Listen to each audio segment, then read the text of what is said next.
Are you waiting for a crush that never comes or a mortgage rate that feels like 2019? You're not alone. The average first time buyer is now 40 years old, and the Canadian dream feels more like a math problem you can never solve.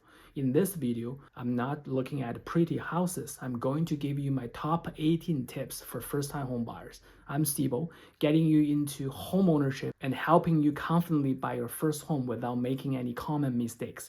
I'm also going to give you my free buyer's guide in the description of this video. All right, let's go. So number one, the loan estimate. You want to make sure that you are getting a loan estimate upfront. So as soon as you apply for a mortgage, you get approved for that mortgage. They're probably going to say, hey, you get approved for $300,000, but they're not going to automatically give you a loan estimate. You want a loan estimate that's going to give you your fees, that is going to give you your monthly payment, your taxes, your insurance. You want a paper like that. It's going to be something that you want to ask for before you ever get under contract on a house. So it will be like a preliminary home estimate. And again, lenders won't automatically usually give this to you. You have to ask. So make sure you have asked for one of those. Number two, I always want you to get 3 mortgage quotes, and that's the equivalent of 3 pre-approvals. And don't worry about your credit because the credit scoring models allow for rate shopping. So as long as you do it within 30 days and then you only get 1 hard credit pull. So don't let that frighten you from getting more than 1 quote.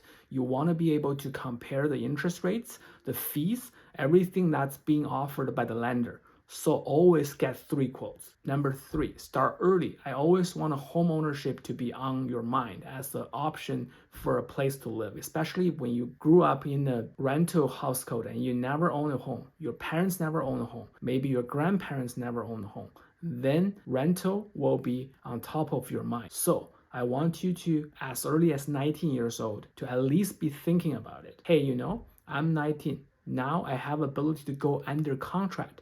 When will I be able to ready to buy my first home? The earlier you're thinking about it, the earlier you probably will buy. You always want to keep this on top of your mind as an option for you. So as soon as you move out on your own, you want to think about it. Hey, it is better for me to rent or it's better for me to buy. And if you do that every year, then you're probably going to buy a home earlier. And that's going to allow you to build more equity over your lifetime. Number 4, you are able to buy a house not too long after out of college. So one of the requirements for lots of mortgages is that you have some work history. If you're a recent college graduate, you want to keep that in mind. If you know that you're getting a job out of college, you could plan ahead and buy your first home a little sooner. Number 5, down payment assistance and tax advantages. Programs are available across every province in Canada. Between federal incentives and provincial exemptions, there are several programs especially designed for first-time home buyers. If you feel like saving for that down payment is your biggest hurdle, which is also true for most Canadians, that's exactly why these tools are created. You want to research the particular program in your province, such as First Home Savings Account, FHSA, or the Home Buyers Plan, HBP. So you know exactly how much you're qualified for. A lot of people miss out because they are not aware what exists in their local area. Some programs act like a tax-free grant through your savings, while others like RSP withdrawal is the interest-free loan to yourself that you don't even have to start paying back for several years. Especially here in BC, skipping these programs could mean leaving thousands of dollars on the table in tax exemption. It's definitely worth the look before you start your home search. Now, number 6, get organized, especially your financial documents. You will be surprised how many people go to do their mortgage application. It's incomplete because they don't have everything. They're going to definitely ask you for your pay stub. They're going to ask for your bank statements.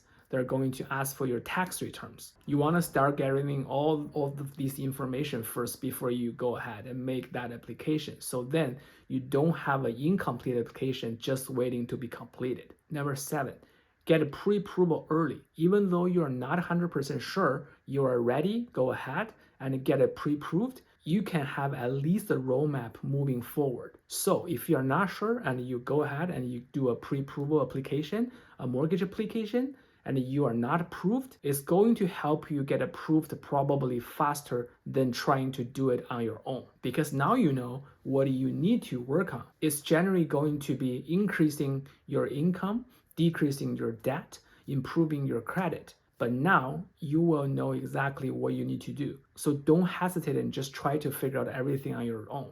It's worth reaching out to a mortgage lender and doing that initial application. Number 8, know all the costs that you may be required to pay. We talk about down payment, inspection cost, appraisal fees, lawyer's cost. You want to know and understand all these fees before you get into the home ownership. You want to know what these fees are and an estimated amount of how much you need to pay them. Now, so far, number 1 to number 8 pretty much covers the most important points in the first step of my free buyer's guide. Now we move on to number 9. As the real estate agent, have they worked with clients like yourself? This is important because lots of time you will find real estate agents that may specialize in a couple of areas. But for example, they might not have worked with senior people who are relocating and the people who want to buy a mobile home. Like you never know what their particular expertise is. So you want to make sure that they have some experience working with similar clients. It could be a luxury home, it could be a ranch home, it could be condos, whatever that is. And you don't want to be the first person they are representing. So make sure you kind of talk to them about and you know people they have worked with in the past and have a similar situation. And on top of that, most real estate agents should have a sort of program that sends you properties automatically to help you save time when you search for a home online. Number 9 is covered in the second step of my free buyer's guide. Now we move on to number 10. You also want to be mindful about the fact that you can buy a bigger property with more than one bedroom. Just as easy as you buy a 1-bedroom unit, you can buy a bigger property that is the same qualification. But it allows you to not only purchase your first home that you are going to live in, but you also can acquire some investment options as well, because you can rent the rest of your property other than your own room to someone who can be helping you pay that mortgage. So always consider that when you're purchasing your first home. Is that okay? You could buy a bigger property with more than 1 bedroom. Number 11, we have about halfway through. Think about a resale when you're buying your house. I know sometimes as first-time home buyers, you have to make some compromise on things that you really want, or maybe things that you know you will wait till your next home to get. You just want to kind of have an idea, but you want to at least think about resale value when you are buying your house. When you're ready to sell the home, just to make it as attractive as possible to the largest amount of people. That will make it an easy sell. So always be thinking about a resale when you buy it. Number 12, always try to find the best neighborhood for your budget. So whatever your budget is, you want to try to get into the best neighborhood for that price point. And generally speaking, most people think of good neighborhood as having low crime and good schools. If you can do that as your price point, you will be winning a lot. Number 13, generally speaking, most things if you are buying a resale home, most things should be replaced within 10 to 20 years. So if you have a home in that age range or even an older home, things should have been replaced multiple times by then. So say your home is 30 years old or 40 years old, you want to really pay close attention to those major replacements. Like when the last time the roof got replaced, the HVAC system that's heating and air, the water heater, any appliances, because if they haven't been replaced by the former owners, then they are probably going to have to be replaced by you. And this is something that your home inspector can help you with. And they can estimate the average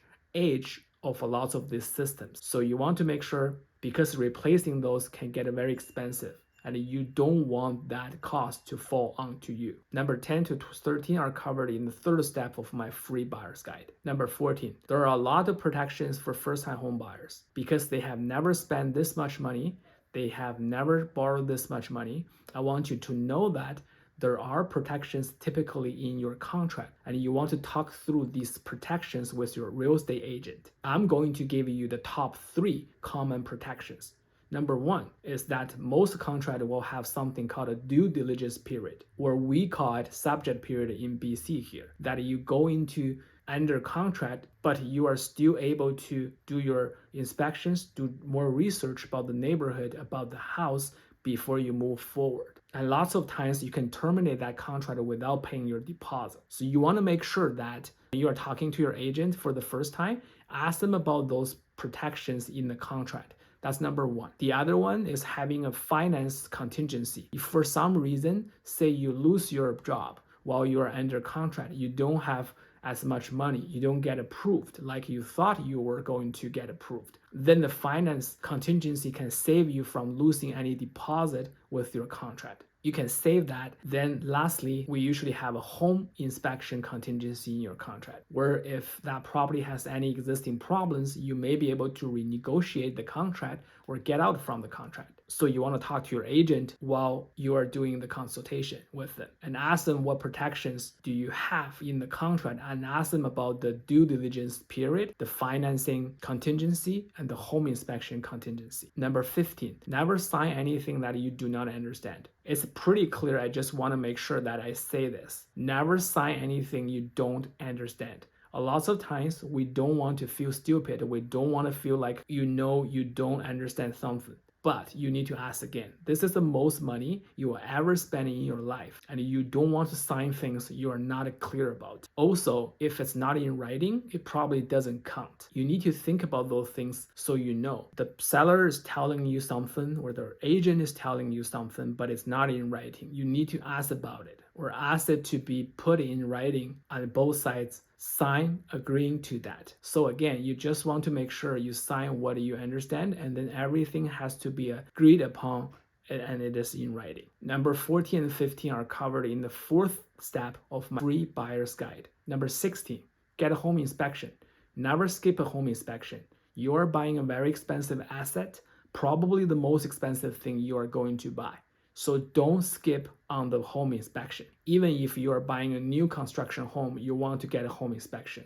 So put that money aside. Generally speaking, it probably costs you anywhere between $400 to $700 for a home inspection, but do not skip it. This is something you want to make sure you have as you go into your first home. Number 17, strata bylaws and rules. If you are moving into a community that has a home ownership association, there are rules for that community. You want to get a copy of those ahead of time. You do not want to be surprised about what you can do and what you cannot not do in your home, in your yard. You want to make sure you are fully bought into what those rules are. So you can often get those when you're thinking about the property or in the due diligence period of the property. You want to know as much as you can about the strata, and you want to get a copy of the bylaws and rules. Number 16 and 17 are covered in the sixth step of my free buyer's guide. Lastly, I'm going to give you a bonus. Number 18, you want to make sure after you close, you avoid any scams, because you're buying this house and recording your ownership in your local area.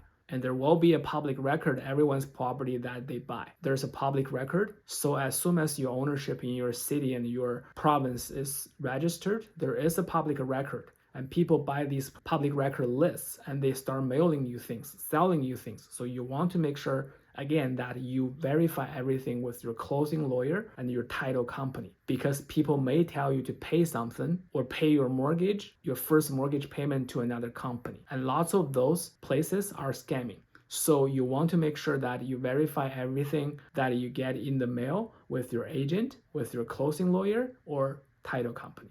Lastly, number 18 is covered in the seventh step of my free buyer's guide. If you have been following through, you might wonder why I don't have any tips for the fifth step in my buyer's guide. That's everything to do with negotiating an offer to get it accepted, which we can talk in more details in person. Because you stay until the end, I have something special for you. The free first-time home buyer's guide that covers everything we discussed today and much more. You can download it for free using the link in the description below. On top of that, for a limited time, I'm offering a free, no obligation, one-on-one consultation to the first 5 people who sign up every week. We will sit down, discuss your personal goals, and create a custom roadmap for your home buying journey.